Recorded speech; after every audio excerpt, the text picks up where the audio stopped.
Assalamualaikum warahmatullahi wabarakatuh. Bismillahirrahmanirrahim. Alhamdulillahi rabbil alamin. Wabihi nasta'inu ala umurid dunya waddin. Assalatu wassalamu wal barakatuh ala sayyidil alamin. Habibina wa maulana Muhammad sallallahu alaihi wasallam wa ala alihi wa ashabihi wa atba'i ajma'in, amma ba'd. Bapak-bapak ahli jamaah secagar hikmah yang saya hormati, para ustadz, para haji, calon-calon ustadz dan calon-calon haji rahimakumullah. Puji dan syukur marilah kita haturkan kehadirat Allah Subhanahu wa taala atas limpahan karunia yang diberikan kepada kita semua, wabil khusus nikmat yang sangat agung dikhususkan, diistimewakan untuk kita semua sebagai umat baginda Nabi Shallallahu Alaihi Wasallam di akhir zaman ini, diberi iman Islam serta insya Allah selalu berakhlakul karimah. Karena itulah kita bersyukur, khususnya di malam hari ini kita masih bisa nyeruput kopi, menikmati hidangan, dan insya Allah kita akan bersama-sama lebih mengenal Allah Subhanahu wa Ta'ala. Salawat salam serta barokah mari kita doakan selalu semoga tercurah limpah atas panutan kita Nabi Agung Muhammad sallallahu alaihi wasallam serta keluarga beliau, para sahabat beliau dan para pengikutnya ila yaumil qiyamah. Mudah-mudahan kita selalu dikumpulkan dengan orang-orang salih di dunia dan di akhirat nanti. Allahumma amin ya rabbal alamin. Baiklah bapak-bapak yang saya hormati, marilah kita bersama-sama membaca syair yaitu tentang sifat wajib Allah Subhanahu wa taala. Silakan dibuka Allah wujud qidam baqohnya, insyaallah kita akan pelajari nanti. Baik, marilah kita baca basmalah terlebih dahulu. Bismillahirrahmanirrahim. Allahul Ghafi Rabbunal Ghafi Qasadanal Ghafi Wajadnal Ghafi Likulil Ghafi Kafanal Ghafi Wa ni'mal Ghafi Alhamdulillah. Allah wujud qidam maqad mukhalafatul lil hawadithi qiyamuhu bi nafsihi wahdaniyah qadrah iradah ilmu hayah sama' basar kalam qadiran muridan aliman hayyan sami'an basiran mutakalliman. Ketahuilah Allah sifatnya, wajib mustahil jaiz namanya. Sifat Allah yang wajib jumlahnya ada 20, yakni ada dahulu tanpa permulaannya, kekal tiada kesudahannya, berbeda dari semua makhluknya, berdiri sendiri dengan zatnya, tunggal zat sifat dan perbuatan, kuasa mencipta memusnahkan, menghendaki menentukan semua, mengetahui gaib dan nyata, hidup sesungguhnya tanpa nyawa, mendengarkan semua suara, melihat yang tampak tersembunyi, bicara tanpa huruf dan bunyi, adalah zat yang kuasa mampu, zat yang menghendaki, zat yang tahu, yang hidup, yang mendengar suara, yang melihat serta yang bicara. Allahul kafi, Rabbunal kafi, qasadanal kafi, wajadnal kafi, likulil kafi, kafanal kafi, wa ni'mal kafi, alhamdulillah. Sallu ala Nabi Muhammad. Alhamdulillah, kita sudah membaca syair Allah wujud dan kita membaca terjemahannya Pak ya. Simple, mudah-mudahan bisa difahami. Baiklah, pada malam hari ini kita meneruskan kajian kita. Kalau kemarin kita mempelajari apa artinya kekal ya. Kekal artinya tiada kesudahannya. Jadi Allah itu zatnya kekal, sifatnya pun kekal ya. Jadi itu Allah punya sifat baqa. Kemudian masih tentang sifat salbiyah. Jadi qidam, baqa, mukhalafah lil hawadith, qiyamuhu bin nafsihi, wahdaniyah. Maka ini semua namanya sifat-sifat Allah yang salbiyah, yaitu yang menghilangkan atau yang menolak segala sifat yang tidak pantas bagi Allah Subhanahu wa ta'ala. Itu sifat salbiyah. Maka berbeda dari semua makhluknya. Dalam bahasa Arab, mukhalafatul lil hawadithi. Khalafa, yukhalifu, mukhalafatan wa khilafan. Pernah mendengar kata khilaf Pak? Maaf Bunda, saya khilaf. Tadi beli mobilnya 2. Khilaf. Khilaf berarti berbeda dari yang direncanakan ya. Ada khilaf antara ulama ini dengan ulama ini, berbeda pendapat. Khalafa, yukhalifu, mukhalafatan. Zat yang berbeda kepada yang lainnya namanya mukhalifun lil ghair. Kalau berbeda atau membedakan diri dari makhluk-makhluknya, maka bahasa Arabnya mukhalafatul lil hawadisi. Mukhalafah artinya berbeda, lil hawadisi artinya dari makhluknya. Hawadis itu jamaknya hadis, bukan hadis ya. Kalau hadis itu dinisbahkan ucapan, perbuatan, ketetapan baginda Nabi Shallallahu Alaihi Wasallam. Kalau hadis itu artinya makhluk. Kenapa? Karena hadis itu artinya baru. Ya, hadis artinya baru. Kalau baru berarti pernah mengalami, nggak ada. Kan begitu Pak ya? Nah, ini barang baru aja dibikin. Oh, berarti baru nongol, tadinya nggak ada.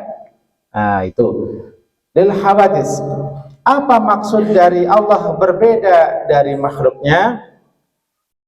Maknanya mukhalafah lil hawadis, fa ma'naha annahu ta'ala laisa mumathilan li syai'in min al hawadits fil huduthi wala wazimihi fi dhatihi wala fi sifatihi wala fi af'alihi. Maknanya mukhalafatul lil hawadits adalah bahwa sesungguhnya Allah Ta'ala tidak menyamai dengan sesuatu apapun dari makhluk. Ya, jadi sama sekali Allah itu tidak menyamai makhluknya apapun, baik tidak sama zatnya, tidak sama sifatnya, dan tidak sama perbuatannya.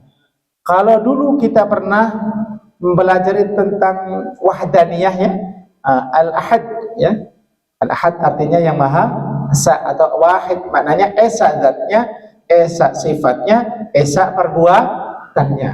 Maka mukhalafah lil hawadits, Allah berbeda zatnya dari semua makhluknya, berbeda sifatnya dan berbeda perbuatannya.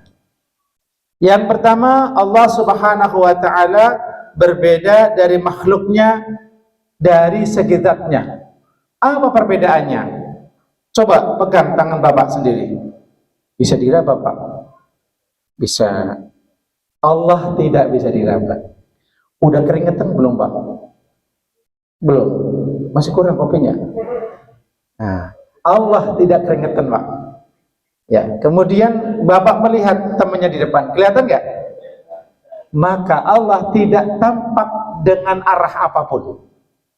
Zat Allah tidak bisa dilihat ini depan atau di belakang, karena depan, belakang, arah, atas, bawah itu sifat makhluk. Ya, lebih tepatnya jangan sama sekali menyamakan Allah dengan semua sifat makhluk. Jangan samakan zatnya Allah.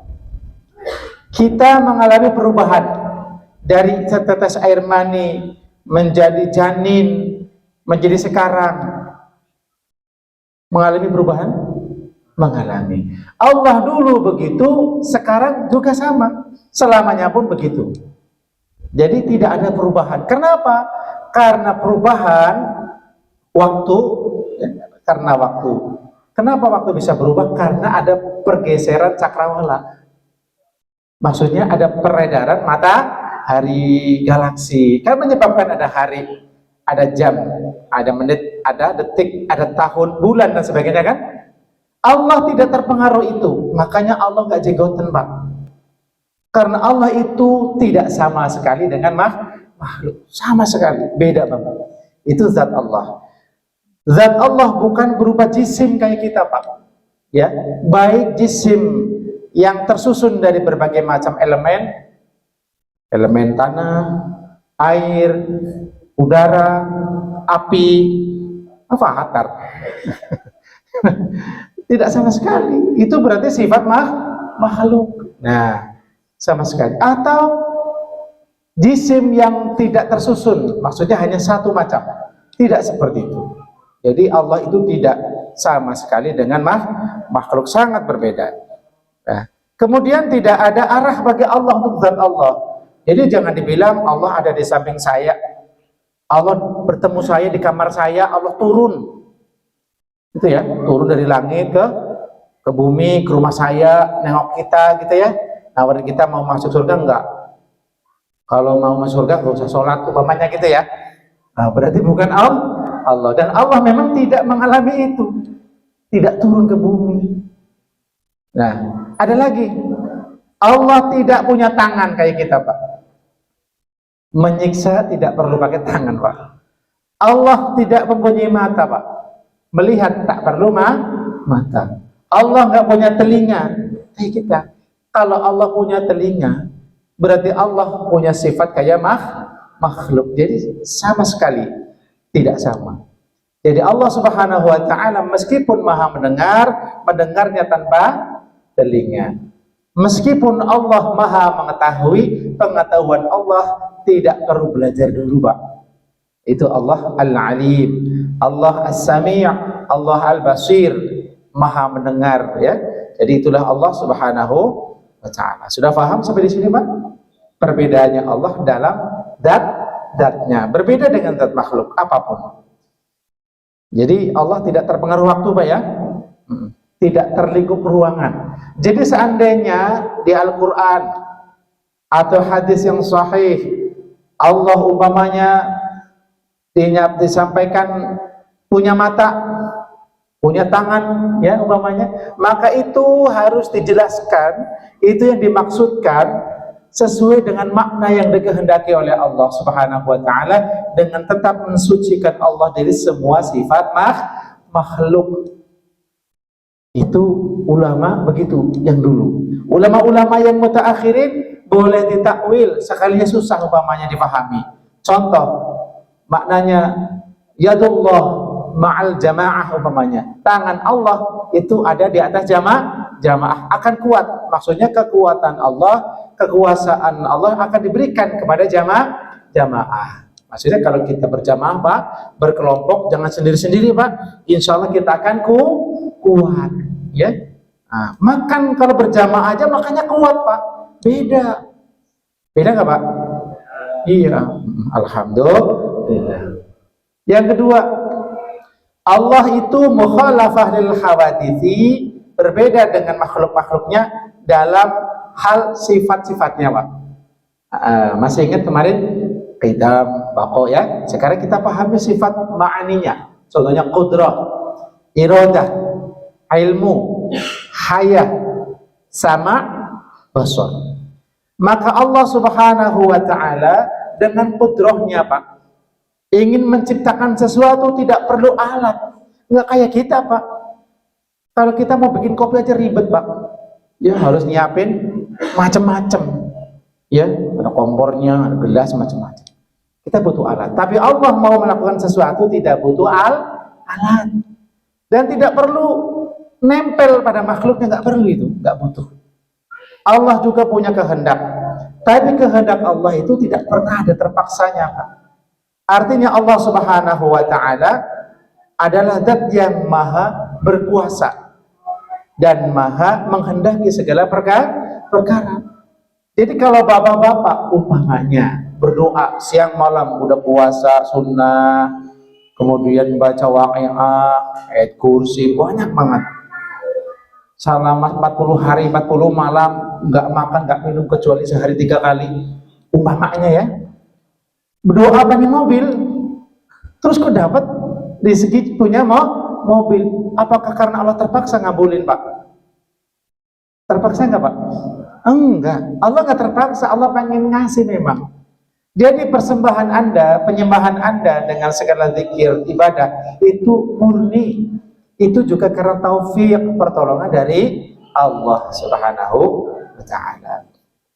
Jadi kudrah Allah tidak butuh pertolongan kita. Allah kuasa menciptakan tanpa bantuan. Iradahnya Allah juga bukan karena keterpaksaan, ya, bukan karena kehendak kita, Pak.